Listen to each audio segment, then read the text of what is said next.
আসসালামু আলাইকুম রহমতুল্লাহি অবরাকাতু। প্রিয় ভালোবাসার মানুষ সকল, দেশ এবং দেশের বাহিরে যে যেখান থেকে আজকের এই গুরুত্বপূর্ণ এবং তথ্যবহুল প্রতিবেদন দেখার জন্য ভিডিওতে ক্লিক করছেন, সকলকে জানাচ্ছি আন্তরিক শুভেচ্ছা এবং অভিনন্দন। প্রিয় দর্শক মণ্ডলী, একটা বিষয় একটু ক্লিয়ার করে নিচ্ছি। আমি যখন এই ভিডিওটি শ্যুট করতেছি তখন রাত 11:41 বাজতেছে এবং ভিডিওটি এডিটিং হবে, তারপরে থাম্বনেল বানাতে হবে, তারপরে আপলোড করতে হবে, তারপরে হয়তো আপনারা দেখবেন। ভিডিওটি পাবলিক হবে 20 তারিখ ফজর পর সকাল 6টায়। তা আপনারা কে কখন দেখবেন এটা আসলে বলতে পারতেছি না। এই বিষয়টা বলার একটাই কারণ, টাইটেল এবং থাম্বনেলে আপনারা যে বিষয়টা দেখছেন একদম স্পষ্ট ক্লিয়ার করে দিচ্ছি, আমি প্রমাণ ছাড়া কোনো কথা বলি না। আপনারা ভিডিও না দেখে কেউ এলোমেলো মন্তব্য করবেন না।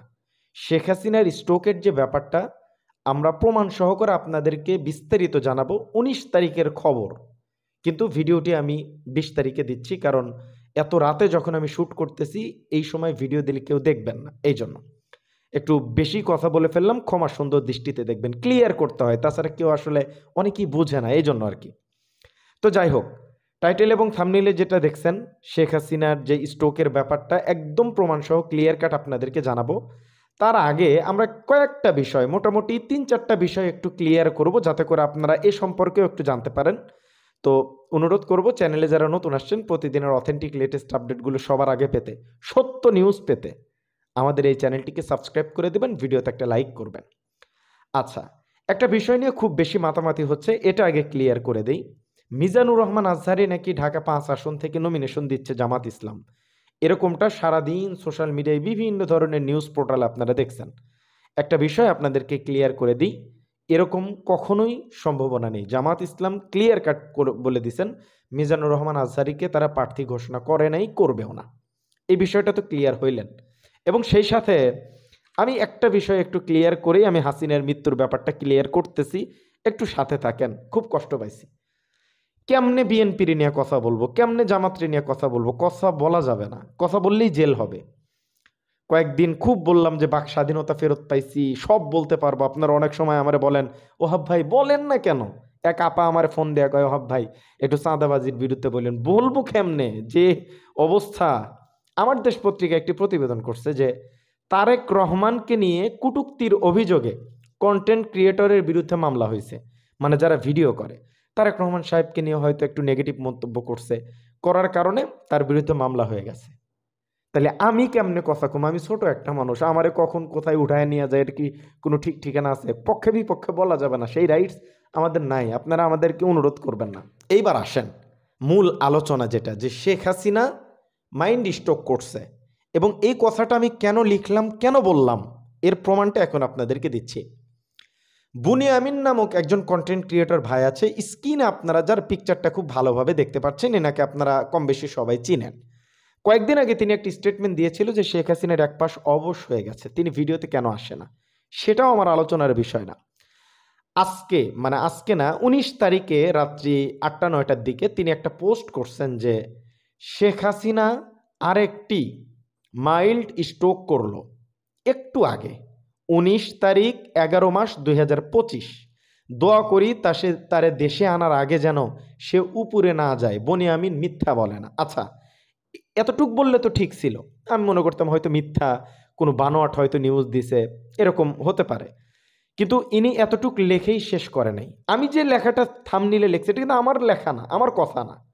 আমরা কোনো কথা বানিয়ে বা বাড়িয়ে বলি না। যে সমস্ত রাজনৈতিক বিশ্লেষকরা যারা যে কথা বলে সেটাই আমরা লিখি। আপনারা পরিপূর্ণ ভিডিওটি না দেখে অনেক সময় মন্তব্য করেন। একটা 8 মিনিটের ভিডিওতে ভিতর থেকে একটা হুক লাইন নিয়ে টাইটেলে লেখা লাগে, থাম্বনেইলে লেখা লাগে, পুরো লেখা তো আর লেখা সম্ভব হয় না। এটা আপনাদেরকে একটু বুঝতে হবে। যদি না বোঝেন কেমনে হবে? মাঝে মাঝে একটু রং সং মাখান লাগে, তাছাড়া আবার আপনারা দেখেন না, এটাও আমি স্বীকার করি। আচ্ছা, এবার আসেন, বুনিয়ামিন মিথ্যা বলে না। তার পোস্টটা দেখার পর ভাবছিলাম যে হয়তো এমনি বলতে পারে, কিন্তু তার কমেন্টে যে তিনি যে একটা বিস্তারিত একটা পোস্ট লিখছেন এবং চ্যালেঞ্জ ছুড়ে দিয়েছেন, এটা দেখার পর আসলে অবিশ্বাসের কোনো প্রশ্নই ওঠে না। তিনি যেটা লিখছেন স্ক্রিনে আপনারা দেখতে পাচ্ছেন, সেটা আমি একটু পরে আপনাদেরকে শুনাই, তাইলে বুঝতে পারবেন ঘটনাটা আসল নাকি নকল।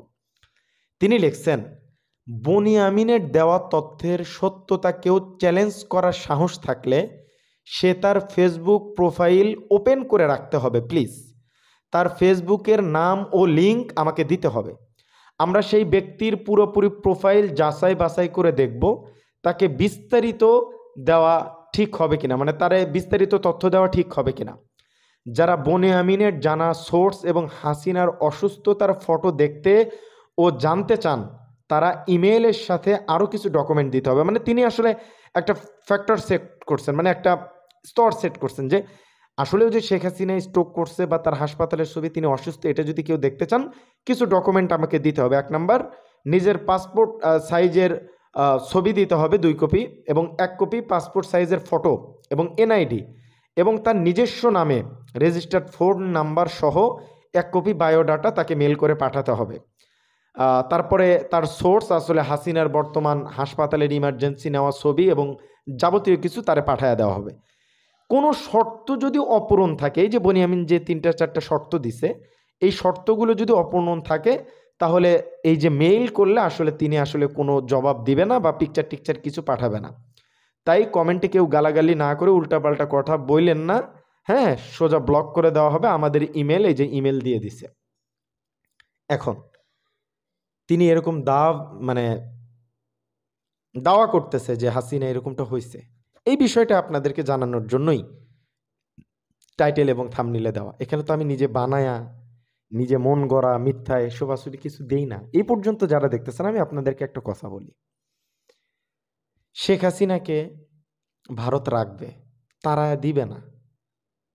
এখন লিখবো শেখ হাসিনাকে ভারত রাখছে, এটা তো সবাই জানে। আমি যদি লিখি শেখ হাসিনাকে কি ভারত তাড়িয়ে দিচ্ছে, এই যে একটা প্রশ্নবোধক চিহ্ন আপনাদের ভিতরে কৌতূহল জায়গায় আপনারা ভিডিওটা দেখেন।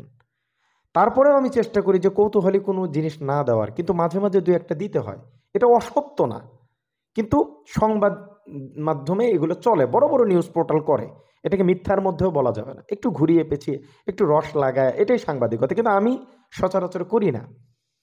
কিন্তু শেখ হাসিনার এই কয়েকদিনের ক্ষেত্রে 2-1টা ভিডিওতে হয়তো আমি এরকম করছি। আমি আবার সেটা ভিডিওতে বলেও দিই কেন লিখলাম, কী জন্য লিখলাম, এটাও বলে দিই। তারপরেও কিছু মানুষ আমার ভুল বোঝে। আমি চাই একটা সিঙ্গেল পার্সন আমার ভুল না বুঝুক, একটা সিঙ্গেল পার্সন ওহাবের ভিডিও দেখে যেন সেখান থেকে সত্য তথ্য নিয়ে যায় এবং প্রমাণ সহ যায় না ওহাব ভাই ক্লিয়ার করছে, বাস তিনি এই জন্য করছেন। কেউ ভুল বুঝবেন না, যদি এলোমেলো একটু দেখেন এদিক সেদিক মন একটু দিছে আর কি, কিন্তু ভিতরে তো আমি মিথ্যা কোনো কিছু দিই না, সেটাও ক্লিয়ার করে দিই কেন দিছি, আপনারা তো বুঝেন। তো এই যে শেখ হাসিনার স্ট্রোক করার ব্যাপারটা, এটা কি আমার কথা না, বনিয়ামিন ভাই বলছে, সেটাই আমি আপনাদের মাঝে উপস্থাপনা করলাম।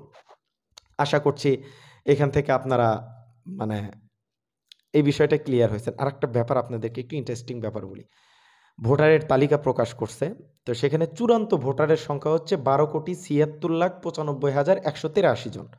পুরুষ ভোটার আছে 6,48,14,14,907 জন, আর নারী ভোটার আছে 6,28,79,042 জন। তৃতীয় লিঙ্গের ভোটার আছে 1,224 জন। এই মোটামুটি 12,76,95,183 জন ভোটার এবার ভোট দিবেন। কি মনে করেন কোন দল ক্ষমতায় আসবে? নির্বাচন সুষ্ঠু হলে ঘটনা উল্টাও ঘটতে পারে, কি বলেন? তো যাই হোক, আজকের ভিডিও পর্যন্তই। আশা করছি আপনারা আমার কথায় কোনো কষ্ট পাবেন না। আমার ভুল হবে, আমার এদিক সেদিক হবে, আপনারা ধরিয়ে দেবেন, আমি সংশোধন করে নেব, আপনাদের ভাই, কারো সন্তানের মতো, হ্যাঁ, যে মনে করেন। হ্যাঁ, তো আজকের ভিডিও পর্যন্তই। ভালো থাকেন সবাই, সুস্থ থাকেন। আসসালামু আলাইকুম রহমতুল্লাহি ওয়া বারাকাতুহু।